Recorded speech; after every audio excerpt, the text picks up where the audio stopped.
morning, guys. I want to talk to y'all about money. Money is very interesting to me. First of all, link down below. Make sure to thumb up that comment. It's your reminder for today. The funny rats, going for another vlog here on the funny rats with lame vids, the funny rats. Money. I've been doing, live, just going live during the day and talking to people as I'm working and whatnot. River, most of y'all know River on YouTube and at the live show. River came in, we started talking about silver, what we think about the investment in silver, and he linked me up to a YouTube video, which is a series, it's a DVD of this guy named Mike Maloney. He is a huge silver investor. He writes a lot about it. He has a book called Rich Dad Advisors, How to Invest in Gold and Silver. Well, he has a YouTube channel, first of all, which I found amazing because usually whenever I get into something, there's like one person that I can kind of focus on and I get a lot of information from them, and then I see who they're talking to and other opinions about it. He was one of the first guys that really I could grasp an understanding of what silver and money was from him. And the fact that he has a YouTube channel, which is one of the best ways for me to gain knowledge and understanding of certain things, is very visual. And he's on his YouTube channel talking about it, showing graphics and charts and books and all this stuff. So if you're interested in money, which who's not interested in money, right? Because you have to live with it. Then I think it's very important for everyone to understand the basic fundamentals of money, and that being in 1971, President Nixon closed the dollar to gold ratio, the standard there, so the dollar is now pegged to nothing. Because back in the day, before 71, you could go to the bank with your $100 bill or whatever and say, I would like my gold. And then the bank would take your note, your $100 bill, and they would give you gold. You can't do that anymore. After 1971, that was shut off. So, and then what's amazing about this is that in 1944, with the Bretton Woods Agreement, I think it was Bretton Woods, all currencies were pegged to the dollar, and then the dollar was pegged to gold. So the dollar was kind of like a mediator between gold and all the other currencies in the world. So whenever they shut down that window, they severed that link there between gold and the dollar, every currency in the world became a fiat currency. And some of you guys are young, y'all may not know what fiat currency is. Fiat currency is a currency that is backed by nothing tangible. It's backed by the good faith of the government. What might surprise you is that all fiat currencies, every single one of them, has gone to their intrinsic value, which is zero. Zero. Nothing. They've gone away. Probably the latest U.S. one was the Continental during the Civil War. You may remember the phrase, it's not worth more than a Continental or something like that, meaning it's not worth anything because a Continental is worth nothing now. Well, maybe it may have a little bit of rarity worth because it's a deceased currency, I guess you could say. The real money in the world, real hard money, is gold and silver. And I like gold and silver, but I should say I like gold and silver right now because I think it's the best play that you can invest your money in. Not invest, but more to hold your money. Because what's happening is you see gold and silver, gold's going up, gold's going down, silver's going up, silver's going down. They're not really moving. They are staying at one intrinsic value. What's happening is the dollar is going up and down, up and down. because we use dollars, we see it as gold and silver going up and down and not the dollar going up and down. So if you want to get a good value for what your dollar, or a good idea for what your dollar is worth, look at what the dollar is worth and not what everything else is worth. Does that make sense? I don't know if that's making sense. That's the best way I can explain it. But gold and silver has never gone to zero. All fiat currencies have gone to zero.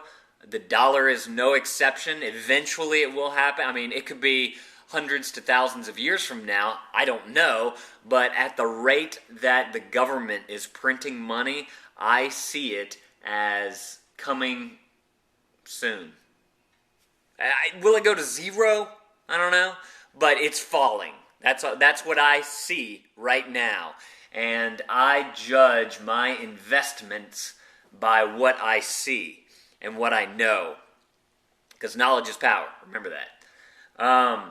Also, going back to cycles, which I didn't even mention yet. But I was saying how stuff goes up and down. And usually, whenever something's going up, something else is going down. And if you're a smart investor, you jump onto the curve whenever it's down.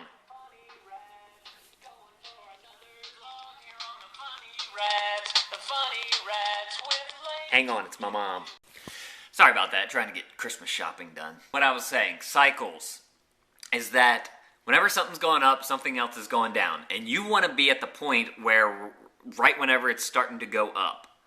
And I personally believe, that silver is at that point. It's actually been at this point for quite some time, but it's starting to get to be a bigger and bigger play if you look at silver charts. I mean, they're starting to just make that way up, and sooner or later it's going to go parabolic, and parabolic is this. You want it to go straight up, and whenever it's at this high point, that's the hard part, is knowing when the high point is. That's whenever you want to sell. And I've been watching silver since 2007. I saw it at $12 an ounce. I wish I was like 4 to 5 years earlier, because it was going for like $5 an ounce. And right now it's sitting at like $29 an ounce. So, I definitely have some profit already built into mine. I'm still thinking about buying more silver. I was looked at it at whenever it was like $23 an ounce, and I was like, Lane, you should buy some. You should really buy some. And then I didn't, and it went up to $29, and I'm hoping that it tapers back a little bit, because if I can remember from past years, the couple years I've been following it, it seems like they kind of go up and then they come down, and they go up and then they come down, just these little hills and valleys, and I'm trying to get it on one of those valleys. Like if I could get it right now for about 26, 27, I would jump on it. I also need to go down to the coin shop here in Lafayette and see what they're selling at, because whenever you buy silver, there's a premium tacked onto it also. But I also said that I am perfectly content with the holdings that I have now, and if I don't get any more silver, that's okay. I just want to let you guys know that I think it is a fantastic opportunity, and you guys should do your research and decide if it's something that you want to do. Me personally, I think the dollar is not doing so hot, and you can see that on a chart and following gold and silver. Whenever I go to sell silver, something else is going to be bottoming out, because that's what happened about 8 years ago with silver. There was the huge tech boom, stocks, buy stocks, blah, blah, blah. Silver was sitting quiet. So was gold. Silver was at $5. Gold was at like $250, $300. And they're coming up. Stocks are not doing so hot lately. Sooner or later they're going to cross and one's going to take over. Historically, the Dow and gold have been 1-1. And they are off right now. And they're meeting somewhere in the middle. Question is, where? So that's my history/monetary lesson for you guys. I haven't done one of those in a long time, and it's always good to reinforce yourself on it. If you are interested in money, honestly, find a coin shop in your area and just buy 1 silver ounce. I don't care about the video game you want. I don't care about the iPod you want. Whatever. It's $30, roundabout $30. Just buy 1 ounce of silver, and you'll be in the game. Don't you want to be in the game? This is a real life game as opposed to a fake video game. That's the way I look at it. And I play a lot. I play video games. I love video games. But honestly, I don't buy that many video games because I'm more interested in playing the game of money, which is an extremely fun game. And the fact that I see silver only going up and the video game that you would want to buy is only going to go down. Does that make sense? Yeah, whenever you buy a game, let's say you buy it for $50, and then you beat it and you want to go trade it or you want to sell it on eBay or whatever, it's never at the same price that you bought it at. It's always less, unless you keep it for like 50 years and it becomes a classic and all that mess. And even still then, I don't think they're even worth the money that's there. Just my thoughts for you guys about money. Silver. That's my play right now, and I like it. And I do have some stocks. I'm not gonna say that I don't. I do have some stocks. I'm a dividend stock player. I like stocks that pay me something every month. If some of you guys are younger, y'all may not know what a dividend is. A dividend is whenever you hold, like let's say I hold 1 share of XYZ stock. Every month or quarter, which would be 3 months, they send me a check or they wire money to my bank account for a certain percentage of that stock. So I buy ABC stock for $10 and they agreed to a dividend of 20 cents a share. I get 20 cents every month or every 3 months or every 6 months, whatever the limit is, the time frame is on the dividend. So that's me personal. I like dividends because I like cash flow. I want money to just be coming in. I don't want to, at the exception of gold and silver, I don't want to buy low, sell high.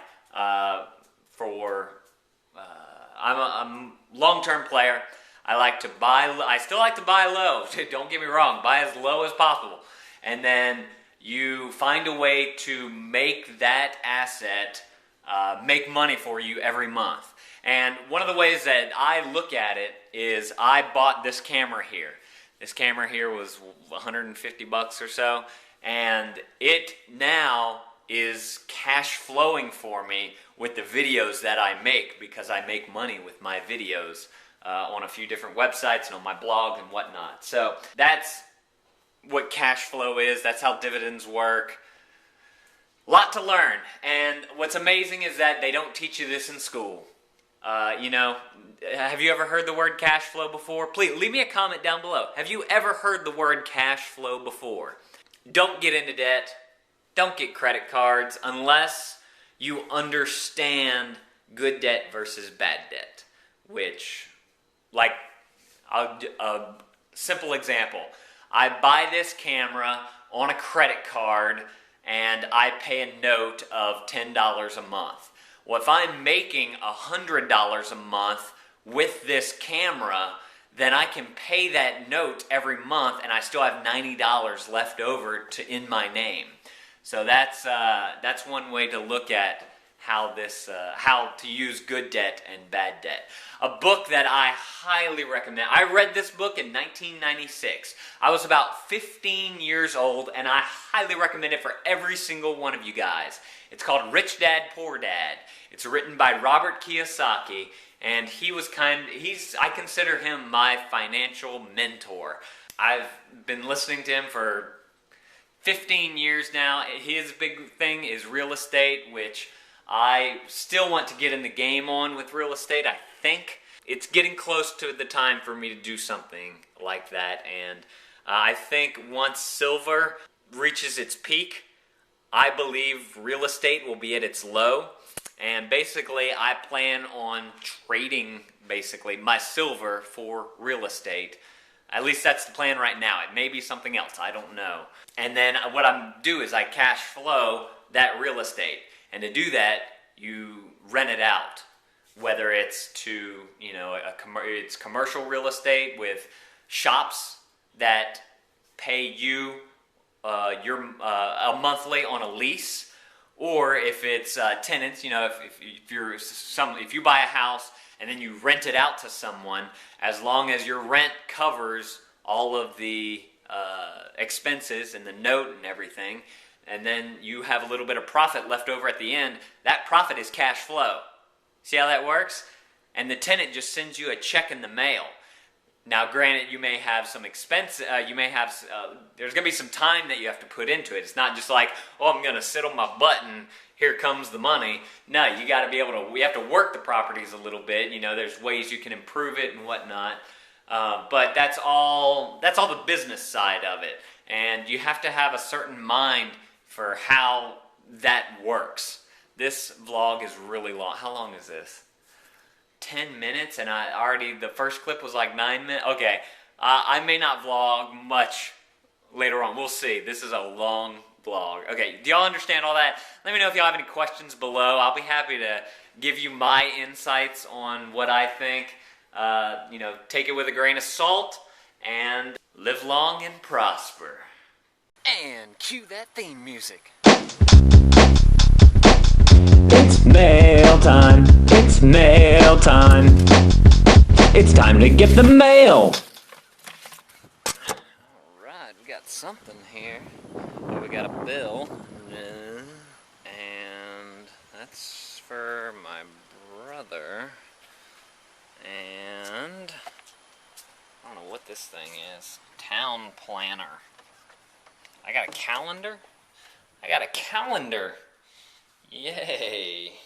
Hey guys, I didn't want to make the vlog too long today because I talked so much in the beginning. But I've basically been working. We're doing the live show right now. Got some people in here. We're chatting it up.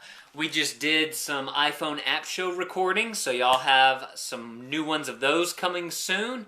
And actually, I've been going live on this little webcam right here all day for like 6 hours a day, starting at like noon or so.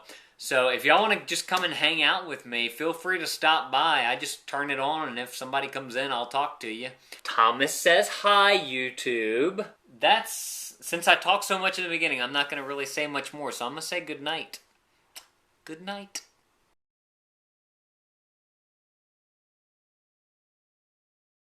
What you gonna pick?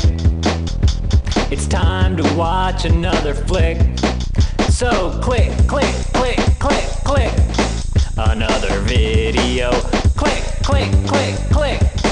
Another video. Click, click. Or you can be really awesome and just click that big yellow subscribe button.